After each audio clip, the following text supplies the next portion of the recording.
Essa audiência foi muito esclarecedora. Eu tenho dito aí, politicamente, que os trabalhadores não podem pagar a conta da crise.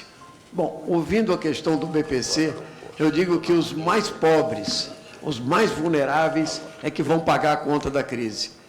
Porque realmente fica nítido, exposto, o que é isso. Eu poderia aqui citar os números, que eu não tenho tempo agora. Quando se fala 46 bilhões, 4 milhões de pessoas são beneficiárias do BPC, eu poderia botar números que são 10 vezes maiores, como os juros brasileiros, 508 bilhões, ou, entende, a deficiência, a não cobrança da previdência dos empresários, 400 e tantos bilhões de reais, ou as isenções que foram colocadas de 282 bilhões em 4 anos para grandes empresários, que é 10 vezes maior, 12 vezes maior do que o BPC. Mas a questão é outra. O problema aqui é que eu acho que nós nos desumanizamos. Essa que é a questão. Então, você sai de uma Segunda Guerra Mundial, você faz uma convenção da ONU, você avança em convenções internacionais, do qual o Brasil é signatário, isso tudo visa papel de gaveta, não tem nenhuma importância política. E aí, as coisas realmente viram uma degradação política. Eu quero me dirigir particularmente ao Bruno, que é jovem, é procurador.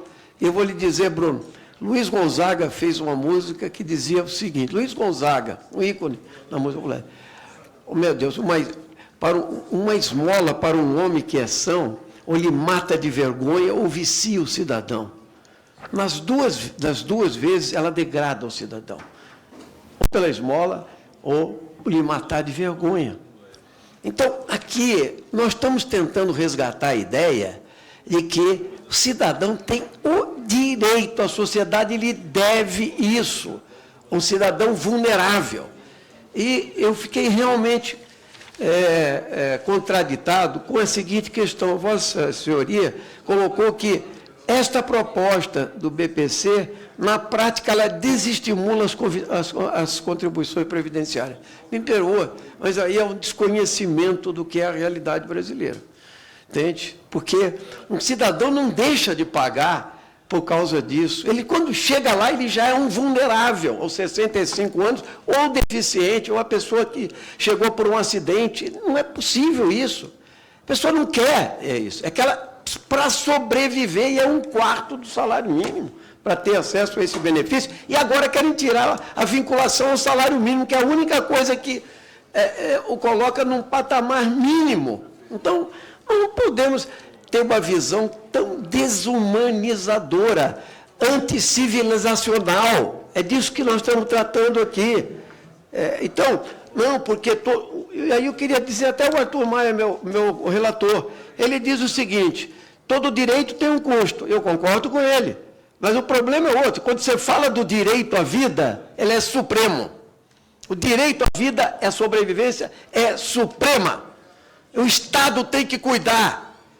É por isso que essa desgraça de Estado mínimo, que concentra renda e riqueza no topo, etc. Aí vem falar de país europeu aqui. Fizeram outro tipo de opção depois da Segunda Guerra Mundial, chamado Estado do Bem-Estar Social, que vai também se degradando aos poucos, na lógica neoliberal. É o contrário, eu vou lhe dizer mais. O estudo do professor Fagnani, da Unicamp, diz o seguinte, hoje, nós quase não temos no Brasil mendigos velhos, idosos. Se nós não tivéssemos este benefício, em vez de 7%, teríamos 70% de pessoas na rua requerendo auxílio para isso. Muito melhor que a América Latina toda. Isso é ruim para o Brasil? Isso aí é um patamar do Brasil, que nós devemos nos orgulhar. Ao contrário. Então, não tem como, não há nada que explique essa economia de palito, vou chamar de economia de palito, entende?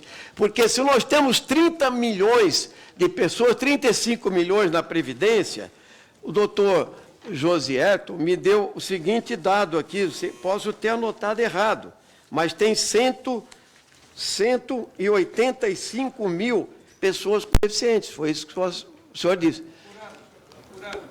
Por ano, benefício por ano, é isso? Então, por incapacidade, eu estou falando, mas nós temos 35 milhões de beneficiários da Previdência. É isso que eu estou querendo dizer. Então, isso é pouco. Isso veja, economizar muito. É um salário mínimo. Eu finalizo com a seguinte questão. Nós vamos fazer um grande debate sobre o orçamento da Seguridade Social, o tal rombo da Seguridade. E nós vamos demonstrar por A mais B que a Seguridade é superavitária, entende? É interessante que o debate da Seguridade apareça nesse debate, quer dizer, o BPC está dentro da Seguridade Social, assistência, quando interessa. Quando nós vamos dividir o orçamento, não, aí não interessa, aí é gasto. Nós não podemos demonizar gasto público distribui renda, cria dignidade. É esse o debate que nós temos que fazer na sociedade brasileira, que eu espero que a grande mídia brasileira não se omita ou apague a memória do brasileiro, coloque os dados e os elementos que nós colocamos nessa audiência e em outras que nós vamos colocar. É isso que eu queria dizer. Obrigado.